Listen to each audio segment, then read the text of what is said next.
اچھا، اس کا عنوان قائم کیا ہے کہ تراویح 8 رکعت یا 20 رکعت،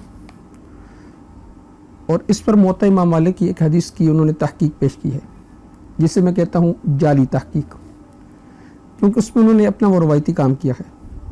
نمبر 1، انہوں نے جھوٹ بولے ہیں، اور نمبر 2، انہوں نے علمی مغالطے، علمی دھوکے دینے کی کوشش کی ہے۔ اچھا، میں ان کا مقدمہ آپ کے سامنے رکھوں گا، اور پھر جو محدثین کے نزدیک تحقیقی بات ہے وہ بھی آپ کے سامنے رکھوں گا۔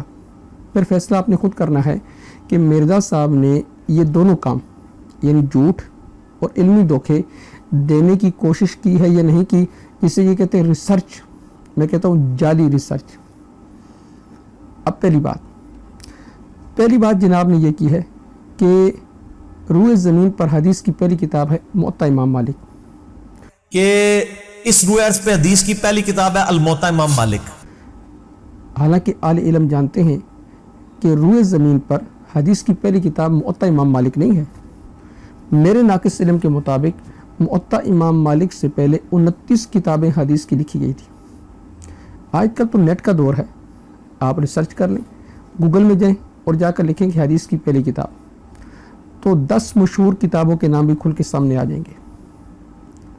موطا امام مالک سے پہلے مسند امام ابی حنیفہ کا نام بھی آتا ہے، صحیفہ حمام ابن منبہ کا نام بھی آتا ہے، صحیفہ صادقہ کا نام بھی آتا ہے۔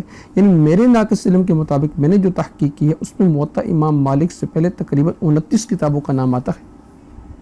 تو مرزا صاحب نے یہ جھوٹ بولا ہے کہ روئے زمین پر حدیث کی پہلی کتاب موطا امام مالک۔ اچھا، اس کے بعد جناب نے تراویح 8 رکعت یا 20 رکعت، اس میں جو مقدمہ پیش کیا وہ مقدمہ میں آپ کے سامنے رکھتا ہوں۔ جناب نے کہا جی روئے زمین پر پہلی کتاب جس میں حنفیوں کے دونوں جھوٹ پکڑے جائیں گے، وہ دونوں جھوٹ کیا ہیں؟ یعنی صحابہ 20 پڑھتے تھے اور سیدنا عمر فاروق رضی اللہ تعالیٰ عنہ نے 20 تراویح شروع کروائی۔ تو اس پر جو انہوں نے حوالہ دیا ہے کہ صاحب ابن یزید رضی اللہ تعالیٰ عنہ فرماتے ہیں کہ عمر فاروق رضی اللہ تعالیٰ عنہ نے ابی بن کعب اور تمیم داری رضی اللہ تعالیٰ عنہ کو 11 رکعات کا حکم دیا تھا۔ یہ انہوں نے موطا امام مالک کی ایک حدیث پیش کی۔ اچھا، اس کے بعد اس کی سند کے بارے میں کلام کرتے ہوئے کہتے ہیں کہ اس کی سند بالکل سیدھی سی ہے۔ وہ کیا ہے جی؟ کہ امام مالک اپنے استاد محمد بن یوسف سے بیان کرتے ہیں، اور محمد بن یوسف یہ صحابی رسول صاحب ابن یزید کے بیٹے ہیں، یعنی تابعی ہیں۔ روئے عرض پہ پہلی کتاب ہے جس میں حنفیوں کے دونوں جھوٹ پکڑے جائیں گے۔ ایک تو یہ کہتے ہیں صحابہ 20 پڑھتے تھے، دوسرا حضرت عمر نے 20 شروع کرائی، دو یہ جھوٹ پار ہو جان گے جی۔ اے دکھاؤ جی الموطا امام مالک انہوں۔ صحیح بخاری میں تو یہ ہے کہ حضرت عمر فاروق رضی اللہ تعالیٰ نے ڈیوٹی لگائی تھی ابی بن کعب کی اور تمیم داری کی کہ لوگوں کو 11 رکھتے، لوگوں کو تراویح پڑھائیں، اور یہ حدیث امام بخاری نے امام مالک سے لی ہوئی ہے۔ امام مالک ایک حدیث اور لے کے آئے ہیں، اور اس حدیث کے راوی ہیں صاحب ابن یزید صحابی۔ محمد ابن یوسف یہ صاحب ابن یزید سے بخاری میں بھی حدیثیں پیش کرتے ہیں، یعنی لہذا بخاری اور مسلم کی گولڈن چین میں یہ روایتیں موجود ہیں۔ اور محمد بن یوسف کی صاحب بن یزید سے حدیثیں بخاری میں بھی موجود ہیں، لہذا بخاری مسلم کی گولڈن چین پہ یہ روایت ہے۔ تو خلاصہ پوری بات کا مرزا صاحب کی یہ نکلا کہ یہ جو حدیث میں نے موطا امام مالک سے آپ کے سامنے پیش کی ہے، اس میں امام مالک اپنے استاد محمد ابن یوسف سے، اور محمد ابن یوسف بقول مرزا صاحب کے یہ صحابی رسول صاحب ابن یزید کے بیٹے ہیں، ان سے نقل کرتے ہیں، اور یہ گولڈن چین ہے بخاری کی۔ اس کے بعد مرزا صاحب نے ایک سوال اٹھایا ہے اور دعویٰ کیا ہے کہ 20 رکعت تراویح ہماری حدیث کی یعنی مین سٹریم کتابوں میں سے کس کتاب کے اندر پائی جاتی ہے؟ بخاری سے ابن ماجہ تک، اور موطا امام مالک بھی شامل کر لیں اور مسند احمد بھی شامل کر لیں۔ تو یہ پورا مقدمہ میں نے آپ کے سامنے مرزا صاحب کا رکھ دیا۔ تو مرزا صاحب نے اس سے یہ ثابت کرنے کی کوشش کی ہے کہ موطا امام مالک میں امام مالک رحمہ اللہ تعالیٰ کا مسلک بھی یہی تھا کہ تراویح وہ 11 رکعات ہیں، یعنی 8 رکعت تراویح ہیں اور 7 3 وتر ہیں۔ اب میں نے ترتیب کے ساتھ آپ کے سامنے مرزا صاحب کے جھوٹ اور مغالطے رکھنے ہیں، پھر فیصلہ آپ نے خود کر لینا ہے۔ پہلی بات جناب نے یہ کی کہ یہ گولڈن چین ہے سند کے حوالے سے کہ محمد ابن یوسف یہ صحابی رسول صاحب ابن یزید کے بیٹے ہیں۔ سند بڑی سیدھی سی ہے۔ امام مالک سکہ اور صدوق، امام مالک کا استاد ہے محمد ابن یوسف جو صحابی رسول صاحب ابن یزید کا بیٹا ہے اور وہ تابعی ہے۔ مجھے اس کا حوالہ پیش کر دیں کہ محمد ابن یوسف صاحب ابن یزید کے بیٹے ہیں، مرزا صاحب ہی نہیں بلکہ مرزا صاحب کی ساری ذریت زور لگائے، اور زور لگانے کے بعد مجھے اس کا حوالہ پیش کر دیں۔ میں حوالہ پیش کرتا ہوں۔ ترمذی کے اندر حدیث نمبر ہے 2161، جس میں امام ترمذی رحمہ اللہ تعالی حدیث کی بالکل آخر میں جا کر کہتے ہیں کان محمد ابن یوسف یقول حدثنی صاحب ابن یزید وہو جدی من قبل امی۔ محمد بن یوسف خود کہتے ہیں کہ یہ میں نے حدیث بیان کی صاحب ابن یزید سے اور وہ میرے نانا تھے۔ میں مرزا صاحب کی ذریت سے اور مرزا صاحب سے یہ درخواست کروں گا کہ اپنی جعلی تحقیق پر مجھے ایک حوالہ پیش کر دیں کہ محمد ابن یوسف جو ہیں یہ صاحب ابن یزید کے بیٹے ہیں۔ دوسری بات کہ حدیث کی مین سٹریم کتابوں میں سے کس کتاب کے اندر 20 رکعت والی حدیث پائی جاتی ہے؟ جی موطا امام مالک کے اندر ہی پائی جاتی ہے۔ تو مرزا صاحب کہیں گے جی اس کا حوالہ تو میں نے بھی دیا تھا، یزید ابن رومان کی جو روایت پائی جاتی ہے جس پر وہ مرزا صاحب بڑے تل ملا کر کہتے وہ پہلے سے اڈیاں ہی سن پھر تو اڈیاں ہو گئیاں، پہلے وہ ہماری ہی تھی۔ تو یزید ابن رومان کی روایت موطا امام مالک میں موجود ہے جس میں وہ خود کہتے ہیں کہ نبی اکرم صلی اللہ علیہ وسلم، جس میں وہ خود فرماتے ہیں کہ 23 رکعات کا ذکر کرتے ہیں، 23 رکعات کا، 20 تراویح اور 3 وتر۔ تو مرزا صاحب نے اس پر حکم یہ لگایا ہے کہ یہ حدیث منقطع ہے۔ اس میں روایت ہے، سند صحیح ہے؟ نہیں سند کوئی نہیں، یزید ابن رومان نے حضرت عمر کا زمانے نہیں پایا، منقطع روایت ہے۔ پہلی بات تو یہ ہے کہ اگر یہ اصول حدیث سے واقف ہوتے یا اصول حدیث ان کو پتہ ہوتے، میں کہتا ہوں مرزا صاحب کو بھی اصول حدیث نہیں پتہ، ان کی ذریت کو بھی نہیں پتہ۔ یہ حدیث منقطع نہیں ہے، یہ حدیث مرسل ہے۔ زیادہ نہیں تو مقدمہ صحیح مسلم جو اردو میں لکھا ہے وہی اٹھا کر پڑھ لیتے، یا یہ جو میرے پاس کتاب ہے ضعیف حدیث کی شرح حیثیت یہ اٹھا کر پڑھ لیتے، آپ کو مرسل اور منقطع کے اندر فرق معلوم ہو جاتا۔ مرسل اس حدیث کو کہا جاتا ہے کہ جو تابعی پر آ کر رک جائے، اس کے اوپر راوی ذکر نہ ہو، اور منقطع کہتے ہیں کہ سند کے درمیان سے کوئی راوی، ایک یا دو راوی وہ درمیان میں موجود نہ ہو، اسے منقطع کہا جاتا ہے۔ تو یہ مرسل روایت ہے، منقطع روایت نہیں ہے۔ اس کے منقطع ہونے کا ثبوت بھی مرزا صاحب دیں گے۔ دوسری بات، مرسل حدیث کا حکم کیا ہے؟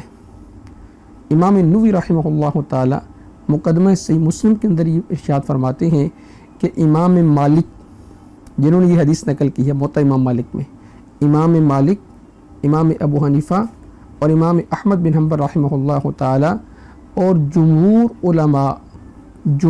علماء کے نزدیک یہ مرسل حدیث یہ حجت ہے، یہ مرسل حدیث یہ حجت ہے، حجت۔ تو امام مالک رحمہ اللہ تعالی یزید بن رومان کی 20 والی روایت موطا امام مالک کے اندر بھی لے کر آئے، ان کے نزدیک حجت بھی ہے، منقطع بھی نہیں ہے۔ تو پھر جناب تسلیم کیوں نہیں کرتے؟ آپ نے کہا تھا جی کہ مین سٹریم کی جو کتابیں ان میں لے کر آئے موطا امام مالک میں، لیں جناب میں نے آپ کی یہ خواہش پوری کر دی اور آپ کا مطالبہ پورا کر دیا ہے۔ اچھا، اس کے ساتھ جو محمد بن یوسف کی جناب نے 11 رکعت والی حدیث پیش کی تھی، اس میں یہ کہا تھا کہ یہ گولڈن چین ہے۔ کیوں؟ اس لیے کہ بخاری اور مسلم میں یہ سند موجود ہے کہ امام مالک، محمد بن یوسف اور صاحب بن یزید۔ آپ یہ بتائیں 20 والی روایت ہماری مین سٹریم کی کس کتاب میں ہے؟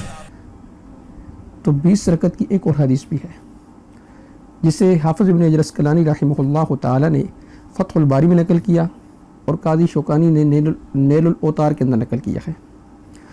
حافظ ابن حجر عسقلانی رحمہ اللہ تعالی نقل کیا کہ امام مالک رحمہ اللہ تعالی نقل فرماتے ہیں یزید ابن خصیفہ سے، اور یزید ابن خصیفہ نقل کرتے ہیں انہی صاحب ابن یزید سے جن کا یہ ذکر کر رہے تھے محمد بن یوسف کے ساتھ، اور وہ فرماتے ہیں کہ تراویح 20 رکعت ہیں۔ اچھا، محمد علی مرزا صاحب نے ایک قاعدہ بنایا تھا کہ یہ گولڈن چین ہے کیونکہ بخاری اور مسلم کے اندر یہ سند موجود ہے۔ اس کا مطلب ہے بخاری اور مسلم کے اندر اگر وہ سند آ جائے تو اس کے راوی صحیح ہوں گے۔ تو جیسے محمد ابن یوسف، امام مالک، محمد ابن یوسف اور صاحب ابن یزید یہ سند بخاری میں پائی جاتی ہے، اسی طرح امام مالک، یزید ابن خصیفہ اور صاحب بن یزید، یہ سند بھی بخاری کے اندر پائی جاتی ہے۔ اگر وہ سند بخاری کے اندر پائی جاتی ہے تو وہ سند صحیح ہے، تو یہ سند بھی بخاری کے اندر پائی جاتی ہے تو یہ سند بھی کیا ہونی چاہیے؟ صحیح، یعنی گولڈن چین ہونی چاہیے۔ اگر گولڈن چین کی وجہ سے وہ حدیث صحیح تو گولڈن چین کی وجہ سے یہ حدیث بھی کیا ہے؟ صحیح۔ تو لے جناب 20 رکعت تراویح ثابت ہو گئی ہے۔ پھر یزید بن خصیفہ، اس کے بارے میں محدثین کی رائے کیا ہے؟ امام احمد بن حنبل رحمہ اللہ تعالی الجرح التعدیل کے اندر فرماتے ہیں کہ ثقہ۔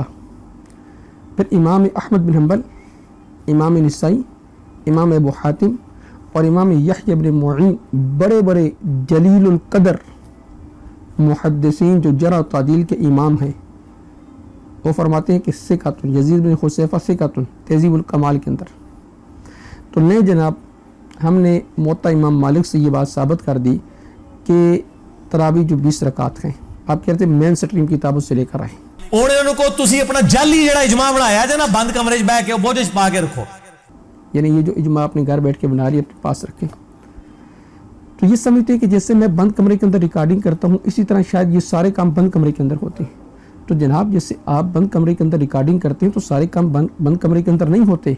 علماء نے تحقیق کی ہے، زندگیاں لگائی ہیں، آپ کی طرح جعلی تحقیق نہیں کی۔ تو یہ سمجھتے ہیں جیسے میں جعلی تحقیق کر کے آ جاتا ہوں اس طرح سارے جعلی تحقیق کرتے ہیں۔ علامہ ابن عبد البر مالکی رحمہ اللہ تعالیٰ فرماتے ہیں کہ جمہور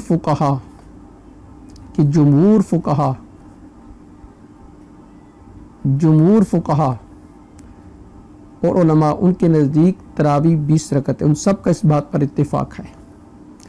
اور علامہ ابن الرشد جو مالکی ہیں وہ فرماتے ہیں امام ابو حنیفہ، امام شافعی، امام احمد بن حنبل، امام داؤد ظاہری، سب کا اس بات پر اتفاق ہے کہ تراویح 20 رکعت ہیں۔ ایون امام مالک رحمہ اللہ تعالیٰ کے بارے میں فرماتے ہیں کہ 2 قول ہیں، 20 اور 36، 8 کا تو ذکر ہی نہیں کیا، آپ 8 کہاں سے لے کر آگے؟ پھر اگر یہ کہیں کہ امام مالک رحمہ اللہ تعالیٰ کی اپنی کتاب کے اندر 11 لکھا تو ہم کہیں جی امام مالک کی اپنی کتاب کے اندر 20 بھی لکھا ہے۔ ہمارا سوال یہ ہے کہ آپ نے یہ کہا تھا کہ حضرت عمر فاروق رضی اللہ تعالیٰ عنہ نے جماعت کی نماز شروع کروائی لیکن خود جماعت کے ساتھ نہیں پڑھتے تھے، وہ تو جماعت کے ساتھ یہ نماز پڑھتے ہی نہیں تھے، یہ آپ کا دعویٰ تھا۔ اب آپ نے ہمیں دکھانا ہے کہ امام مالک رحمہ اللہ تعالیٰ کہاں پر 11 رکعت پڑھتے تھے۔ ایک حوالہ پیش کر دیں جس میں یا تو کہ امام مالک رحمہ اللہ تعالیٰ وہ 11 رکعت پڑھتے تھے، اور اگر آپ یہ کہیں ان کی اپنی کتاب میں لکھا ہے 11 رکعت والی حدیث موجود ہے، تو جب 11 والی حدیث موجود ہے تو وہ 11 پڑھتے ہوں گے۔ پھر ہم بھی کہیں گے کہ عمر فاروق رضی اللہ تعالیٰ جب خود جماعت کا حکم دیتے ہیں تو جماعت کے ساتھ شریک بھی ہوتے ہوں گے۔ فما کان جوابکم وہو جوابنا، جو جواب آپ دیں گے وہ جواب ہمارا ہوگا۔ اور ہم کہتے ہیں یقیناً جماعت کے ساتھ پڑھتے تھے سید عمر فاروق رضی اللہ تعالیٰ، اس پر میں انشاءاللہ حوالے آگے جا کر پیش کروں گا۔ کیوں کہ عمر فاروق رضی اللہ تعالیٰ یہ کیسے ہو سکتا ہے کہ خلیفہ وقت ہوں اور سارے تو جماعت کے ساتھ نماز پڑھ رہے ہوں اور خلیفہ وقت کو گھر جا کے بیٹھ جائیں؟ تو یہ دعویٰ ہی غلط ہے۔ لہذا آپ نے کہا جی کہ کس مین سٹریم یعنی کون سی بنیادی کتاب کے اندر یہ حدیث موجود ہے، ہم نے بنیادی کتاب کے اندر بھی دکھلا دی اور آپ کے جو جھوٹ تھے وہ بھی عوام کے سامنے رکھ دی۔ فیصلہ آپ خود کر لیں، مرزا صاحب کا مقدمہ درست ہے یا محدثین کا مقدمہ درست ہے۔